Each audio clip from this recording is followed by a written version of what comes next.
Hello students, Namaskar. Myself Mahavir Prasad. Welcome to all of you in my biology online class. Students, previous video में हमने enzyme की structure के बारे में study की थी, ठीक है, और देखा था कि एंजाइम जो होते हैं वे सारे प्रोटीन के बने होते हैं, ठीक है ना। अधिकांश एंजाइम्स जो होते हैं वे प्रोटीन के बने होते हैं, मतलब सभी एंजाइम प्रोटीन के बने होते हैं, लेकिन प्रोटीन सभी एंजाइम्स नहीं होते हैं, ठीक है ना। तो आज की क्लास में हम स्टडी करेंगे एंजाइम्स के गुणों के बारे में, एंजाइम्स की प्रॉपर्टीज के बारे में स्टडी करेंगे कि एंजाइम्स की कौन सी स्पेसिफिक प्रॉपर्टीज होती है। स्ट्रक्चर के बारे में तो हम पढ़ चुके हैं और आज प्रॉपर्टीज के बारे में पढ़ेंगे, तो प्लीज वीडियो को पूरा देखिएगा, ठीक है, और अच्छी तरह समझने का प्रयास कीजिएगा। और फिर भी किसी प्रकार की कोई कंफ्यूजन हो तो नीचे कमेंट में बताइएगा, फिर आपको जवाब दिया जाएगा कमेंट के अंदर। किसी भी प्रकार की कंफ्यूजन है तो कमेंट कीजिएगा। तो चलते हैं अपने टॉपिक की तरफ। देखिए, एंजाइमों के गुण यानी प्रॉपर्टीज, विशिष्ट प्रकार के गुण होते हैं एंजाइम्स के अंदर। प्रॉपर्टीज ऑफ एंजाइम, ठीक है। तो एंजाइमों की प्रॉपर्टीज में नंबर 1 बात आती है, पढ़ चुके हैं कि एंजाइम्स की जो नेचर है वो प्रोटीनियस नेचर होती है, यानी प्रोटीन नेचर होती है एंजाइम्स की, ठीक है। तो अपन का प्रीवियस वीडियो के अंदर भी पढ़ चुके हैं, ठीक है स्टूडेंट्स। एंजाइम्स की प्रोटीनियस नेचर होती है, ठीक है, यानी अधिकांश एंजाइम किसके बने होते हैं? प्रोटीन के बने होते हैं। प्रोटीन के साथ में एप्रोटीनस भी पार्ट्स भी पाए जाते हैं, जिनके बारे में जिनको समझने के लिए आप प्रीवियस वीडियो देखिएगा। नंबर 2, एंजाइम्स की जो प्रॉपर्टीज है वो कोलोइडल प्रॉपर्टीज होती है। कैसी होती है? कोलोइडल नेचर, ठीक है, यानी कोलाइडी प्रकृति के होते हैं, कोलाइडल नेचर के होते हैं, यानी ये क्रिया को जब कोई रासायनिक अभिक्रिया होती है तो उसके लिए ये अधिक सरफेस एरिया प्रोवाइड करवाते हैं, ठीक है ना। Surface area, maximum surface area provide करवाते हैं क्रियाधार को, सबस्ट्रेट को, ठीक है। तो कोलाइडल नेचर की बात होगी, अंडरस्टैंड। नंबर 3 है विशिष्टता, मतलब स्पेसिफिसिटी। एंजाइम्स की जो विशिष्टता होती है, विशिष्टता का जो गुण एंजाइम के अंदर वो बहुत ही इंपॉर्टेंट है, ठीक है। ये अपने आप में बहुत ज्यादा इंपॉर्टेंट है कि एंजाइम विशिष्ट प्रकार के होते हैं रिएक्शन की दृष्टि से, ठीक है ना। विशिष्टता के आधार पे इनको अपन 4 भागों में बांट सकते हैं, ठीक है ना। एंजाइम की जो विशिष्टता की प्रॉपर्टीज है, इस विशिष्टता की प्रॉपर्टी को 4 प्रकार में डिवाइड किया जा सकता है। देखिए, नंबर 1 निरपेक्ष विशिष्टता। निरपेक्ष विशिष्टता यानी क्रिया करने की दृष्टि से जो एंजाइम होते हैं ना, ये विशिष्ट होते हैं, स्पेसिफिक होते हैं, ठीक है ना। क्रिया किसी भी सबस्ट्रेट के साथ या क्रियाधार के साथ जब कोई एंजाइम रिएक्शन करता है, एक्शन करता है, तो वो उस एक्शन के लिए विशिष्ट होता है, ठीक है ना। तो नंबर 1 निरपेक्ष विशिष्टता और नंबर 2 समूह विशिष्टता,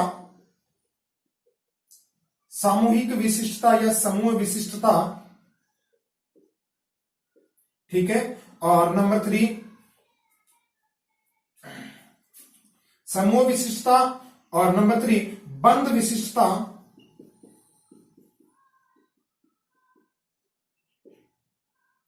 बंध विशिष्टता और नंबर 4 त्रिविम विशिष्टता। त्रिविम विशिष्टता, ये देखिए स्पेसिफिसिटी जो होती है वो एंजाइम्स की स्पेसिफिक प्रॉपर्टीज 4 टाइप की, निरपेक्ष विशिष्टता, समूह विशिष्टता, बंध विशिष्टता और त्रिविम विशिष्टता। निरपेक्ष विशिष्टता क्या है? देखिए, निरपेक्ष विशिष्टता का मतलब होता है कि कोई एक एंजाइम, कोई एक पर्टिकुलर एंजाइम जो वो किसी पर्टिकुलर रिएक्शन को ही कैटेलाइज करेगा, उत्प्रेरित करेगा, ठीक है ना। यानी एक पर्टिकुलर एंजाइम पर्टिकुलर रिएक्शन को ही क्या करेगा? उत्प्रेरित करेगा, कैटेलाइज करेगा, ठीक है। जैसे फॉर एग्जांपल अपन देखें कि यूरिएज एंजाइम जो है, ये यूरिएज एंजाइम यूरिया के जल अपघटन को ही उत्प्रेरित करेगा, ठीक है। यूरिएज एंजाइम यूरिया के जल अपघटन को ही उत्प्रेरित करेगा, ठीक है स्टूडेंट्स। जैसे एमाइलेज एंजाइम है, ये पाचन, डाइजेशन, जो सलाइवा जो होती है उसके अंदर एमाइलेज एंजाइम सीक्रेट होता है जो डाइजेशन का काम करेगा। अब दूसरा जो वर्क है वो नहीं कर पाएगा, यानी वाक की दृष्टि से, एक्शन की दृष्टि से देखें अपन, ठीक है, एक्शन की दृष्टि से तो विशिष्ट होते हैं, यानी पर्टिकुलर एंजाइम किसी पर्टिकुलर रिएक्शन को ही क्या करेगा? कैटेलाइज करेगा, ठीक है स्टूडेंट्स। नंबर 2 है समूह विशिष्टता।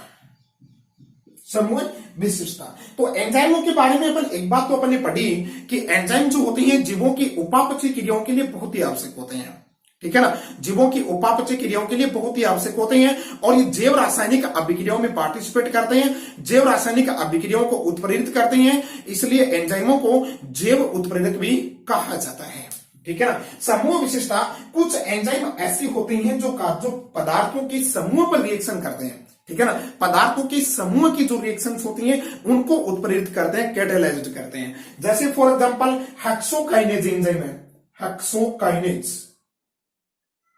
एक एंजाइम है हेक्सोकाइनेज, ठीक है। ये हेक्सोकाइनेज एंजाइम है ना, ये हेक्सोज जो शुगर है, हेक्सोज शुगर, हेक्सोज जो शर्करा है, हेक्सोज शर्करा की जो रिएक्शंस है उनको कैटालाइज्ड करेगा, उत्प्रेरित करेगा, ठीक है स्टूडेंट्स। यानी समूह विशेषता का मतलब कि एक पार्टिकुलर जो एंजाइम है वो किसी पदार्थों के समूह पर, किसी विशिष्ट समूह पर ही वो रिएक्ट करेगा, ठीक है, अपनी एक्शन करेगा, ठीक है स्टूडेंट्स। बंध विशिष्टता, बंध विशिष्टता का मतलब कुछ एंजाइम्स ऐसे होते हैं जो विशेष प्रकार के रासायनिक बंध पर ही अभिक्रिया, विशेष प्रकार के रासायनिक बंध पर ही क्रिया करते हैं, यानी रासायनिक बंध को उत्प्रेरित करते हैं, ठीक है। जैसे for example ribonuclease enzyme, ribonuclease enzyme, ribonuclease enzyme, ये डीएनए के अंदर जो पिरिमिडिन शारिक है उनको, उनके जो 3' सिरे पर जो फास्फोडाइएस्टर बॉन्ड होता है, ठीक है, डीएनए के अंदर फास्फोडाइएस्टर बॉन्ड होता है, ठीक है, उस फास्फोडाइएस्टर बॉन्ड को उत्प्रेरित कैटालाइज करने का काम कौन करेगा, राइबोन्यूक्लियेज एंजाइम करेगा, ठीक है स्टूडेंट्स। नंबर 4 है त्रिविम विशिष्टता। त्रिविम विशिष्टता का मतलब कुछ एंजाइम ऐसे होते हैं जो पदार्थों के त्रिविम समावयवी, पदार्थों के त्रिविम समावयवी पर अपनी रिएक्शन करते हैं, त्रिविम समावयवी पर अपनी एक्शन करते हैं, ठीक है। जैसे फॉर एग्जांपल एमिनो अम्ल ऑक्सीडेज, एमिनो अम्ल ऑक्सीडेज जो एंजाइम है, एमिनो अम्ल ऑक्सीडेज, ठीक है,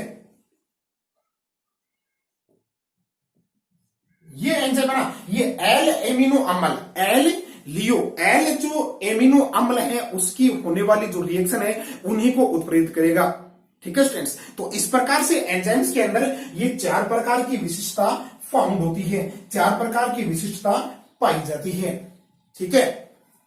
अब नंबर 4 है एंजाइम्स की प्रॉपर्टीज के अंदर, प्रॉपर्टीज में देखें कुछ एंजाइम इष्टता की बात करें अपन कि एंजाइम तापक्रम, तापमान और पीएच के प्रति संवेदनशील होते हैं, तापमान और पीएच के प्रति संवेदनशील होते हैं। एंजाइम जो होते हैं वो तापमान और पीएच के प्रति क्या होते हैं, संवेदनशील होते हैं, तापमान और पीएच के प्रति संवेदनशील होते हैं।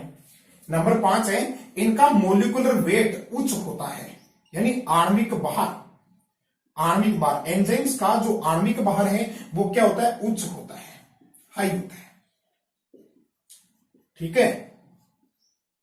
एंजाइम्स का मोलिकुलर वेट हाई होता है और एंजाइम्स की नेचर, एंजाइम्स अम्ल और क्षार दोनों प्रकार की रिएक्शन को उत्प्रेरित करते हैं, इसलिए हम कह सकते हैं कि एंजाइम उभयधर्मी प्रकृति के होते हैं, उभयधर्मी,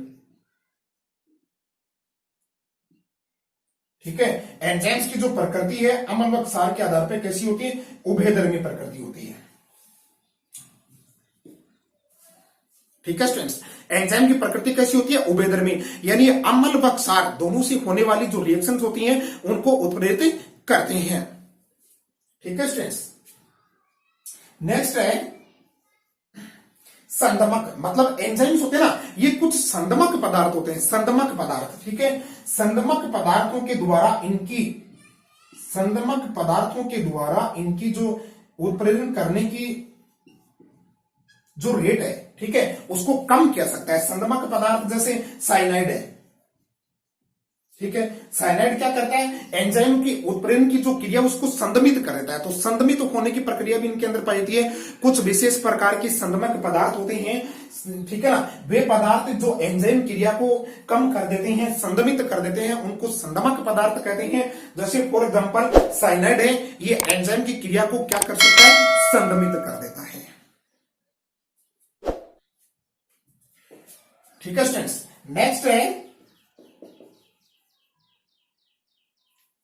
नेक्स्ट है सक्रियण ऊर्जा में कमी। सक्रियण ऊर्जा में कमी, ठीक है। यानी एंजाइम्स क्या करते हैं, एंजाइम्स क्रियाधार के साथ रिएक्शन करते हैं, तो क्रियाधार के साथ रिएक्शन करने के बाद उत्पाद बनता है, ठीक है। और उत्पाद के साथ में अपरिवर्तनशील एंजाइम्स वैसा का वैसा प्राप्त हो जाता है। तो क्रियाधार की जो क्रिया करने की जो ऊर्जा है, सक्रियण ऊर्जा है, उसमें एक्टिवेशन एनर्जी, ठीक है। सक्रियण ऊर्जा किसी भी रिएक्शन की जो एक्टिवेशन एनर्जी है, एक्टिवेशन एनर्जी को ये कम कर देते हैं, ठीक है स्टूडेंट्स। यानी एंजाइम्स रिएक्शंस की एक्टिवेशन एनर्जी को क्या कर देते हैं, कम कर देते हैं, ठीक है स्टूडेंट्स। तो ये थे एंजाइम्स की प्रॉपर्टीज। देखिए दोबारा एक बार नोट कर ले। नंबर 1 प्रोटीन नेचर की, एंजाइम्स की नेचर कैसी होती है, प्रोटीन होती है। नंबर 2 कोलाइडल नेचर, यानी रिएक्शन के लिए मैक्सिमम सरफेस एरिया प्रोवाइड करवाते हैं, ठीक है। नंबर 3 विशिष्टता इन स्पेसिफिसिटी, इनकी 4 टाइप की होती है, निरपेक्ष, समूह, बंद और त्रिविम। निरपेक्ष में कोई पार्टिकुलर एंजाइम पार्टिकुलर सब्सटेंस के साथ में रिएक्ट होगा, ठीक है। समूह पार्टिकुलर एंजाइम किसी सब्सटेंस के पार्टिकुलर ग्रुप के साथ ही रिएक्ट होगा, ठीक है, पर्टिकुलर ग्रुप्स को ही एक्ट करेगा। नंबर 3 बंद विशिष्टता, कोई पार्टिकुलर एंजाइम पार्टिकुलर बॉन्ड को ही क्या करेगा, कैटालाइज करेगा। नंबर 4 त्रिविम विशिष्टता, पार्टिकुलर एंजाइम किसी पदार्थ के समावयवी जो स्वरूप है, समावयवी जो रूप होते हैं ना, उन पे ही एक्ट करेगा या कैटालाइज करेगा। नंबर 4 है तापमान और पीएच के प्रति क्या होते हैं, संवेदनशील होते हैं, ठीक है। नंबर 5 आणविक भार इनका उच्च होता है, यानी एंजाइम्स का जो आणविक भार है वो क्या होता है, उच्च होता है, ठीक है स्टूडेंट्स, यू अंडरस्टैंड। नंबर 6 है उभयधर्मी प्रकृति, यानी एंजाइम्स अम्ल और क्षार, ठीक है, दोनों प्रकार की रिएक्शंस को उत्प्रेरित करते हैं। नंबर 7 है संदमक पदार्थों के द्वारा ये प्रभावित होते हैं, यानी कुछ पदार्थ ऐसे होते हैं जो इनकी क्रिया को संदमित कर देते हैं। For example cyanide, cyanide enzymes की क्रिया को क्या करता है, संदमित करता है, ठीक है। नंबर 8 है सक्रियण ऊर्जा में कमी, यानी एंजाइम्स रिएक्शन की जो बायोकेमिकल रिएक्शंस होती हैं उनकी सक्रियण ऊर्जा एक्टिवेशन एनर्जी को क्या कर देते हैं, कम कर देते हैं, ठीक है स्टूडेंट्स, यू अंडरस्टैंड। स्क्रीनशॉट लीजिए इसका ताकि समझने में याद करने में आसानी रहे, ठीक है। अब नेक्स्ट हम पढ़ेंगे, ये तो थी इनके प्रॉपर्टीज की बात, ठीक है, एंजाइम्स की प्रॉपर्टीज। अब देखिए एंजाइम्स का जो सेक्रेशन है, सेक्रेशन के आधार पे एंजाइम्स का छोटा सा क्लासिफिकेशन है, उसकी बात करते हैं पहले।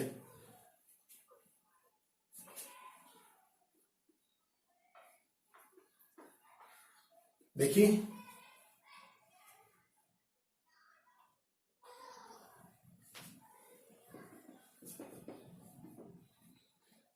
सेक्रेशन के आधार पे एंजाइम्स का क्लासिफिकेशन। सेक्रेशन के बेस पे जो एंजाइम्स होते हैं वे 2 टाइप के होते हैं, ठीक है। नंबर 1 है एंडो एंजाइम्स, एंडो एंजाइम्स, ठीक है। और नंबर 2 है एक्सो एंजाइम्स, एक्सो एंजाइम्स, ठीक है। Endo enzymes and exo enzymes, ठीक है। एंडो एंजाइम्स है ना, इनको इंट्रा सेलुलर भी बोल सकते हैं, इंट्रा सेलुलर, ठीक है, इंट्रा सेलुलर, और इनको आउटर सेलुलर या एक्स्ट्रा सेलुलर,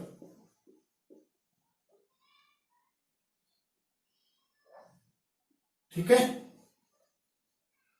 आउटर सेलुलर या एक्स्ट्रा सेलुलर, ठीक है।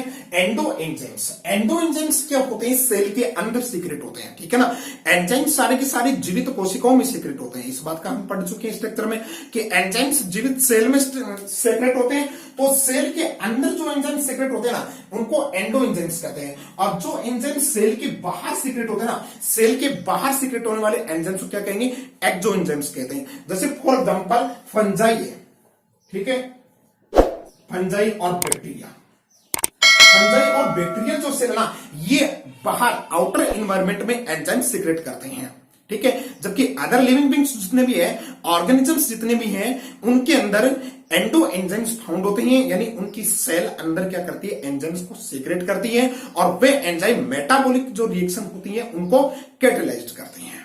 ठीक है स्टूडेंट्स, तो ये छोटा सा क्लासिफिकेशन था सेक्रेशन के आधार पे। अब पढ़ेंगे एंजाइम्स को प्रभावित करने वाले कारकों के बारे में। देखिए, factor affecting of enzymes, factor affecting of enzymes. देखिए क्या होता है ये फैक्टर अफेक्टिंग ऑफ एंजाइम्स, यानी एंजाइम्स को प्रभावित करने वाले कारक। एंजाइमों को ऐसे कौन कौन से कारक हैं जो प्रभावित करते हैं? ठीक है स्टूडेंट्स, तो नंबर 1 है तापमान। तापमान, तो एंजाइम जो होते हैं ना, ये एक इष्टतम तापमान पर ही अपनी क्रिया करते हैं। ठीक है ना, इष्टतम तापमान पर ही अभिक्रिया की जो रिएक्शन है उनको चेंज करते हैं। ठीक है, और ये देखा जाए तो सामान्य तौर पे देखें तो 20 डिग्री सेंटीग्रेड से लेकर 35 डिग्री सेंटीग्रेड टेम्परेचर पर ही अपना जो फंक्शन है, अपना जो वर्क है, वो सामान्य तौर पर कर पाते हैं। इससे कम या ज्यादा तापमान पर एंजाइम क्रियाशील नहीं रह पाते हैं। ठीक है ना, वो अपनी क्रिया सही प्रकार से नहीं कर पाते हैं। नंबर 2 है पीएच। एक इष्टतम पीएच मान पर ही एंजाइम अपनी क्रिया कर पाते हैं। ठीक है ना, पीएच के कम होने से, बहुत ज्यादा कम होने से और बहुत ज्यादा बढ़ने से भी एंजाइम की क्रिया प्रभावित होती है। एंजाइम की क्रियाशीलता कम हो जाती है। ठीक है स्टूडेंट्स, नंबर 3 है क्रियाधार की सांद्रता। क्रियाधार की सांद्रता, ये देखिए कंसंट्रेशन ऑफ सबस्ट्रेट। सबस्ट्रेट्स की जो कंसंट्रेशन ना, वो भी एंजाइम की क्रियाशीलता को बहुत ज्यादा प्रभावित करती है। यदि इस सबस्ट्रेट की कंसंट्रेशन मैक्सिमम है तो एंजाइम की क्रियाशीलता भी क्या रहेगी, मैक्सिमम रहेगी। यानी एंजाइम अच्छी तरह से रिएक्शन को उत्प्रेरित कैटेलाइज कर पाएगा। ठीक है, यदि क्रियाधार की सांद्रता कम होगी तो एंजाइम की क्रियाशीलता भी क्या हो जाएगी, कम हो जाएगी। ठीक है स्टूडेंट्स, नंबर 4 है एंजाइम की सांद्रता।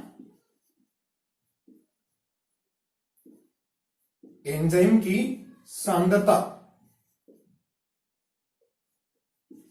ये देखिए, एंजाइम की सांद्रता और क्रियाधार की सांद्रता बढ़ने से एंजाइम की क्रियाशीलता बढ़ती है। यदि एंजाइम की भी सांद्रता कम हो गई तो क्रियाशीलता प्रभावित होगी। एंजाइम की क्रियाशीलता क्या होगी, प्रभावित होगी। ठीक है ना, तो सांद्रता और एंजाइम की सांद्रता और क्रियाधार की सांद्रता, ये दोनों क्या है, सामान्य तौर पे मैक्सिमम होनी जरूरी है। ठीक है ना, सामान्य होनी जरूरी है। दोनों की क्रियाशीलता कम हो गई तो अभिक्रिया, जो अभिक्रिया जैव रासायनिक अभिक्रिया है, उसकी जो दर है वो क्या हो जाएगी, कम हो जाएगी। ठीक है ना, अभिक्रिया की गति कम हो जाएगी। ठीक है स्टूडेंट्स, नंबर 5 देखिए, एंजाइम की सांद्रता, क्रियाधार की सांद्रता हो गई। ठीक है, और पीएच की बात हो गई, अपनी तापमान की बात हो गई। अब अपन बात करते हैं प्रतिस्पर्धी निरोधक या विष के बारे में। प्रतिस्पर्धी निरोधक और विष जो होते हैं वे एंजाइम की क्रियाशीलता को प्रभावित करते हैं। देखिए, निरोधक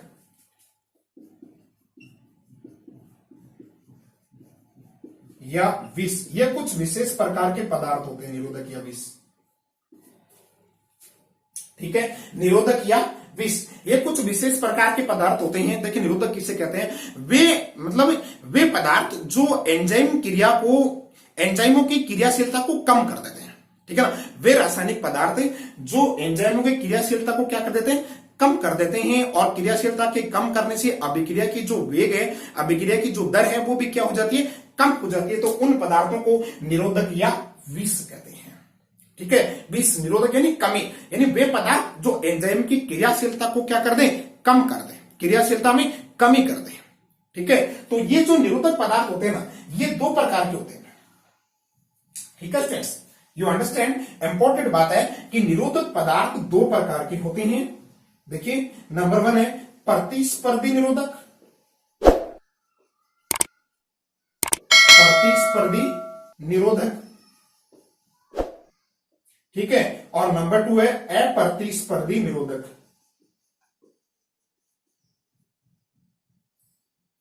ठीक है, प्रतिस्पर्धी निरोधक और अप्रतिस्पर्धी निरोधक।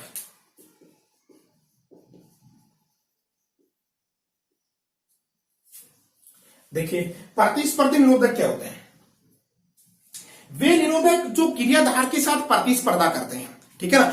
वे निरोधक जो एंजाइमों के सक्रिय स्थल से जुड़कर और क्रियाधार के साथ प्रतिस्पर्धा करते हैं, यानी ये अपने जो आकृति है वो क्रियाधार के समान बना लेते हैं। अपनी आकृति को क्रियाधार के समान बना लेने के कारण एंजाइम जो है सही तरह से पहचान नहीं पाता है कि ये वास्तविक क्रियाधार है या कोई अदर पदार्थ है या कोई निरोधक है, ठीक है ना। तो ये क्रियाधार के साथ में प्रतिस्पर्धा करते हैं। क्रियाधार के आकार जैसा इनका आकार होता है, ठीक है, तो उनसे प्रतिस्पर्धा करके और ये एंजाइम के सक्रिय स्थल के साथ जुड़ जाते हैं और जुड़ करके एंजाइम की क्रियाशीलता को क्या कर देते हैं? कम कर देते हैं।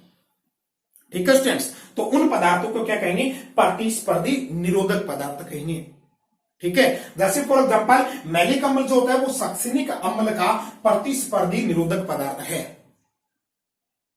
ठीक है स्टूडेंट्स, अब नंबर 2 है अप्रतिस्पर्धी निरोधक पदार्थ। ये अप्रतिस्पर्धी जो निरोधक होते हैं ना, वे निरोधक पदार्थ जो एंजाइम के सक्रिय स्थल पे ठीक है अस्थायी रूप से जुड़े रहते हैं।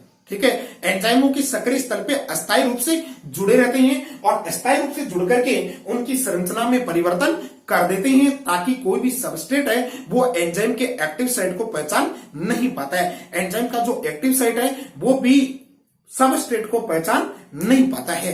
ठीक है, ये अप्रतिस्पर्धी निरोधक होते हैं। जैसे कुछ अकार्बनिक आयंस है, Ag2+ है, ठीक है, Ag2+ है, ठीक है, Pb2+ है, ठीक है ना। ये इस प्रकार के निरोधक पदार्थ हैं, इस प्रकार के निरोधक हैं जो एंजाइम के एक्टिव साइट पे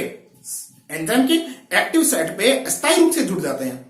ठीक है, अस्थायी रूप से जुड़ जाने के कारण जो क्रियाधार होते हैं ना उनको फिर एंजाइम के एक्टिव साइट अवेलेबल नहीं हो पाते हैं।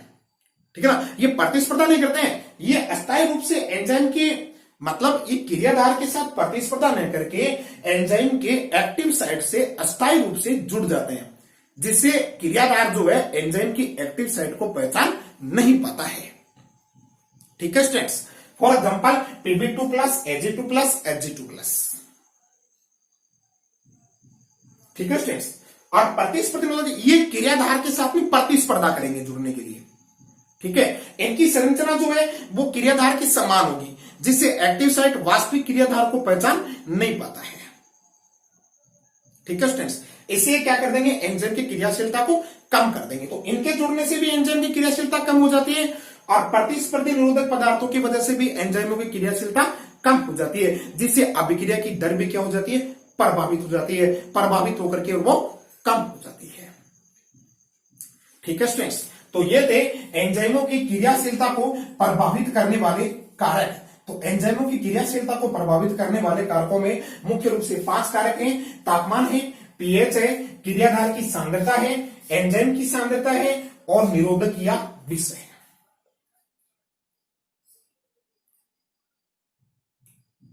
ठीक है स्टूडेंट्स, यू अंडरस्टैंड?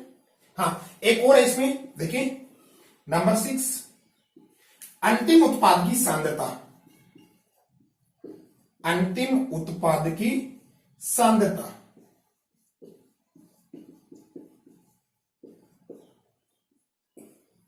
ठीक है, अंतिम उत्पाद की सांद्रता बढ़ने पर भी एंजाइम की क्रियाशीलता कम हो जाती है। ठीक है ना, अंतिम उत्पाद की सांद्रता जैसे जैसे बढ़ेगी वैसे वैसे एंजाइम की क्रियाशीलता भी क्या होती जाएगी? कम होती जाएगी। तो इस प्रकार से टोटली ये 6 जो कारक हैं जो एंजाइम की क्रियाशीलता को प्रभावित करते हैं। तापमान, पीएच, क्रियाधार की सांद्रता, एंजाइम की सांद्रता, निरोधक या विष और 6 नंबर है अंतिम उत्पाद की सांद्रता। ये 6 कारक एंजाइम्स की क्रियाशीलता को क्या करते हैं? कम कर देते हैं। ठीक है स्टूडेंट्स, जिससे एंजाइम सही प्रकार से रासायनिक अभिक्रियाओं में एक्शन नहीं कर पाता है, अभिक्रियाओं को उत्प्रेरित नहीं कर पाता है। ठीक है स्टूडेंट्स, तो आप स्क्रीनशॉट लीजिए इसका ताकि याद करने में समझने में आसानी रहे। ठीक है, तो आशा करता हूं कि ये टॉपिक आपके जरूर समझ में आया होगा।